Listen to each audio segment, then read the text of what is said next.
আপোনাক আপুনি কৈবৰ্ত জনগোষ্ঠীৰ ওপৰতো বহুত কাম কৰিছে সতীয়াধিকাৰ ওপৰতো আপুনি কিতাপ লিখিছে আপুনি সঁচাকৈ কওকচোন আপুনি ইমান জাতি জনগোষ্ঠীৰ ওপৰত অধ্যয়ন কৰিছে কৈবৰ্ত জনগোষ্ঠী অসমীয়া সমাজত বহুত পিছপৰা আছিল নেকি সব কৈবৰ্ত জনগোষ্ঠী মূলত কৃষিজীৱী হয় শ্ৰমজীৱী হয় মই ভাবো শ্ৰমজীৱী সমাজেই এটা জাতি এখন ৰাজ্য এখন দেশ হয় তাৰ অৰ্থনীতি ধৰি ৰাখে হয় গতিকে কৈবৰ্তসকলৰ মাজত কিমান শিক্ষিত কিমান চাকৰিয়াল কিমান দুৰ্নীতিগ্ৰস্ত ব্যক্তি কিমান মন্ত্ৰী বিধায়ক সেইটো ডাঙৰ কথা নহয় কিন্তু জনগোষ্ঠীটোৱে যিখিনি ধৰি ৰাখিছে এটা জাতিৰ বিশেষ আমাৰ অসমীয়া জাতিৰ ভাষা ঐতিহ্য সংস্কৃতি চৰ্যাপদৰ পৰা আৰম্ভ কৰি বিহু নামলৈকে দিহা নামলৈকে তেওঁলোকে চৰ্চা কৰিছে তেওঁলোকে ভাষাগতভাৱে সমৃদ্ধ তেওঁলোকে লোক সংস্কৃতিৰ সকলোখিনি আছে সমৃদ্ধ আৰু এতিয়া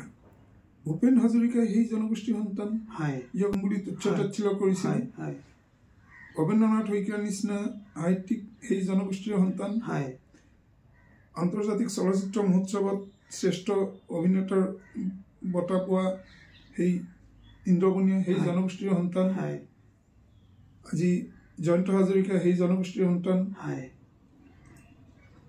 আজি সেই জনগোষ্ঠীৰে অন্যান্য কিমান ডাঙৰ ডাঙৰ ব্যক্তি আছে সকলৰ উচ্চতা ওপৰত গতিকে এই অতিকৈ পিছপৰা কাক কয় যিসকল অলপ আচৰণ নাজানে যিসকল আগৰ দিনত ম্লেচ্ছ বুলি কৈছিলে গতিকে শংকৰদেৱে ম্লেচ্ছকো মানে ব্ৰাহ্মণ কায়স্থৰ সমান্তৰালভাৱে লৈ আহিবলৈ আহ্বান জনাইছিলে গতিকে কুকুৰ চিগালো গৰ্দবৰ আত্মাৰম্ভৱকো জানিয়া পৰি কৰিবা প্ৰণাম কিৰাত কছাৰী খাচিগাৰো মেৰি জবন কংক গোৱাল অহমমূলক প্ৰজেক্টৰ কুবাস ম্লেচ্ছ চণ্ডাল গতিকে চণ্ডালকো ওপৰলৈ আনিব খুজিছিল সেই সময়ত আজিৰ দিনত কৈবৰ্তসকল অতিকৈ পিছপৰা বা তেনেকুৱা শব্দ ব্যৱহাৰ কৰা অনুচিত বুলি মই ভাবো কাৰণ আজি শংকৰদেৱ সংঘৰ পৰা ওলাই নাহিলে শংকৰদেৱ সংঘৰ এগৰাকী অন্যতম শ্ৰেষ্ঠ পদাধিকাৰ হলহেঁতেন ইলাৰাম বাপ ইলাৰ কিয় ওলাই আহিছে আপুনিতো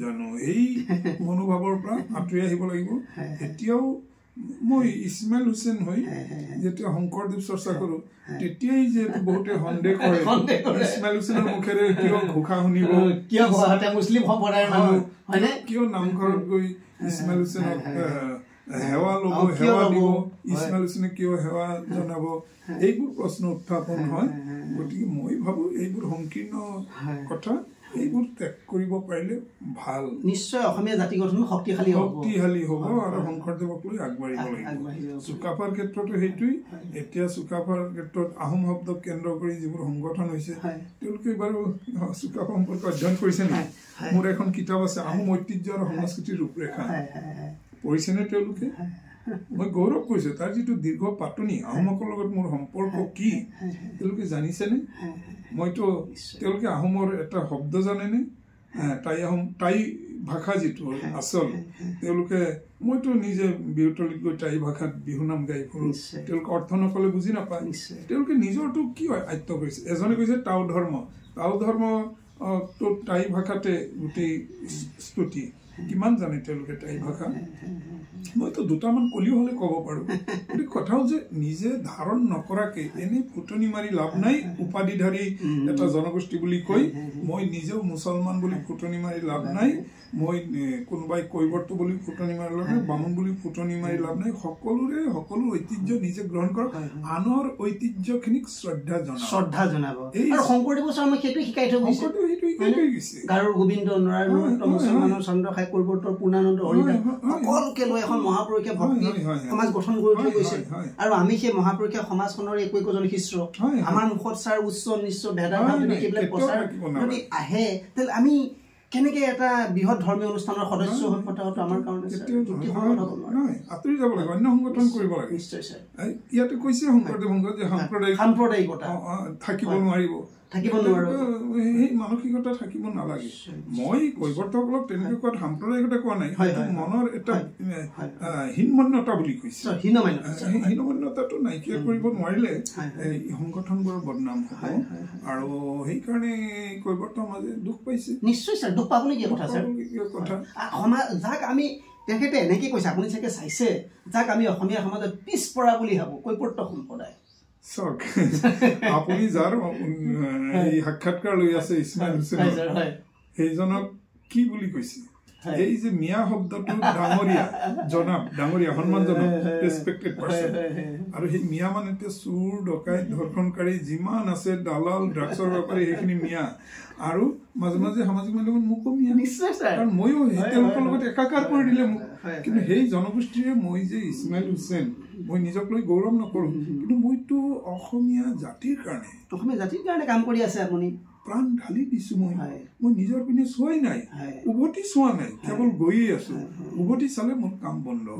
গতিকে মই কৈৱৰ্ত সমাজক কৈছো যে আপোনালোকে উভতি নাচাব, কোনে কি বুলি কৈছে এইবোৰ আৰু আলোচনা নকৰিব, জানি থক।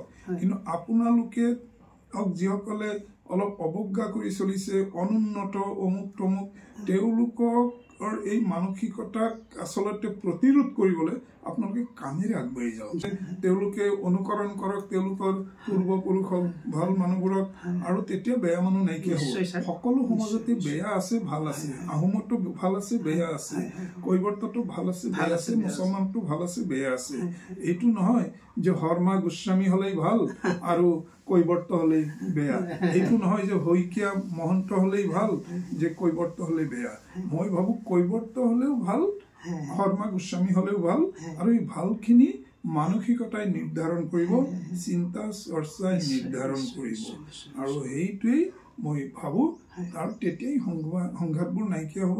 আৰু আমি সকলোৱে কথা কোৱাৰ আগত অলপ ধৈৰ্য ধৰি কিছু চিন্তা কৰি কোৱা উচিত। নিশ্চয় ছাৰ, বহুত ধন্যবাদ জনালোঁ ছাৰ আপোনাক। আপোনাৰ ইমান মূল্যৱান সময় আজি মোক দিলে, আৰু আপোনাক মোৰ চেনেল ফ্ৰম জ্ঞানদীপ আৰু জ্ঞানদীপ দাস পেজৰ পৰা আপোনাক মই ধন্যবাদ জনাইছোঁ, আৰু ভগৱানৰ ওচৰত প্ৰাৰ্থনা জনাইছোঁ আপোনাৰ সুস্বাস্থ্য কামনা কৰিছোঁ। ধন্যবাদ। কৃষ্ণ।